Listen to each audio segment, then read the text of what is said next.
मंदसौर में आदिम जाति सेवा सहकारी समिति द्वारा किसानों के नाम पर जिंक वितरण में गंभीर अनियमितताओं का मामला सामने आया।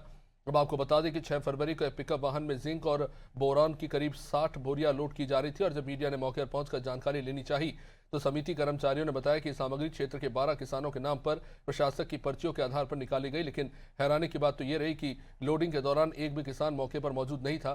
जांच पड़ताल में ये सामने आया कि जिन किसानों के नाम पर जिंक जारी की गई उनमें से कुछ पिछले 2 वर्षों से पलायन पर है तो कुछ इलाज के कारण गांव में ही नहीं थे। ऐसे में बड़ा सवाल ये उठता है कि आखिर परमिट और दस्तावेजों में दर्ज वे लोग कौन थे।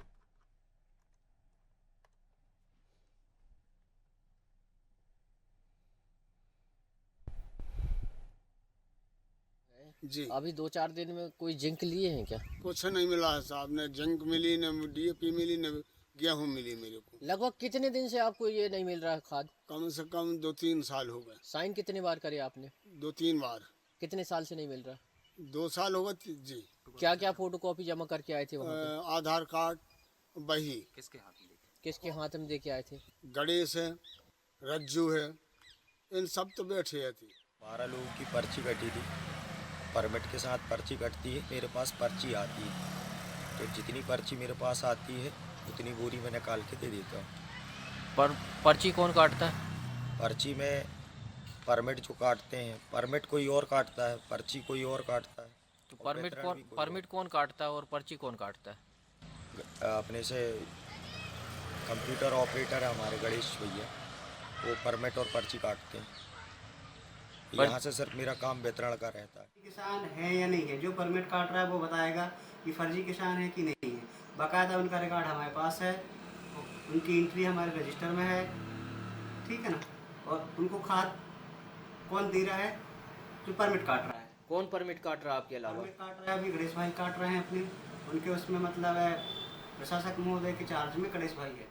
अगर बाई चांस किसी कर्मचारी ने परमिट पूर्व में काट दिया हो, धोखे से या जैसे भी काट दिया हो, और अगर खाद नहीं मिली है तो परमिट का समायोजन ब्रांच में होता है, जिसके माध्यम से किसान के ऊपर कर्ज चढ़ता है।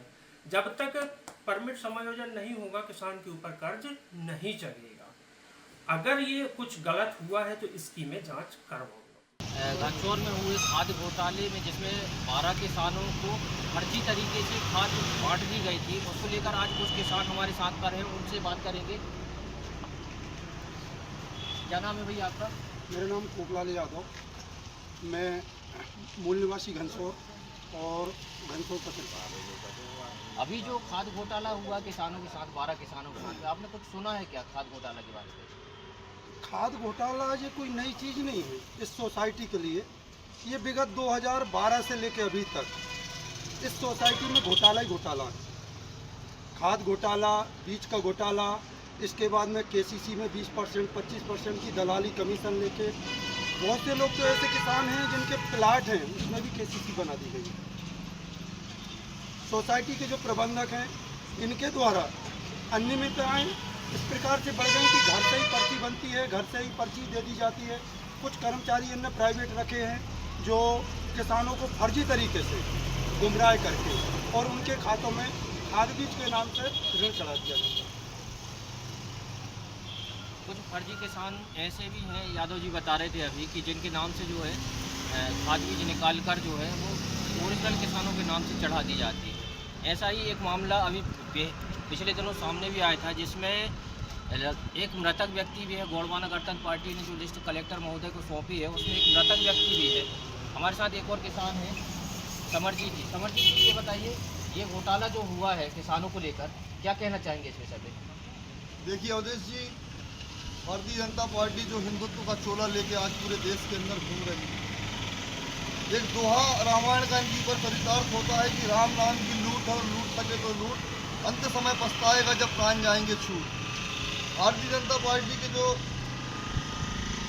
पार्टी के यहाँ पर अध्यक्ष हैं, उन्होंने लगातार सोसाइटी के अंदर भ्रष्टाचार और अत्याचार करने का काम किया है। अभी पिछले दिनों उन्होंने एक मृत व्यक्ति के नाम से भी कर्जा चढ़ा दिया है।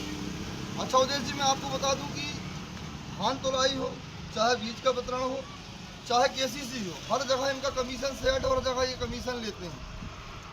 मंदसौर क्षेत्र के जब पिछले दिनों में मैंने देखा, पिछले 10-12 साल पहले जाम के 13 किसान फंसे हुए थे। उस समय से लेके अभी तक जांच कराई जाए कलेक्टर साहब के द्वारा, तो ऐसे बहुत सारे घोटाले सामने आएंगे।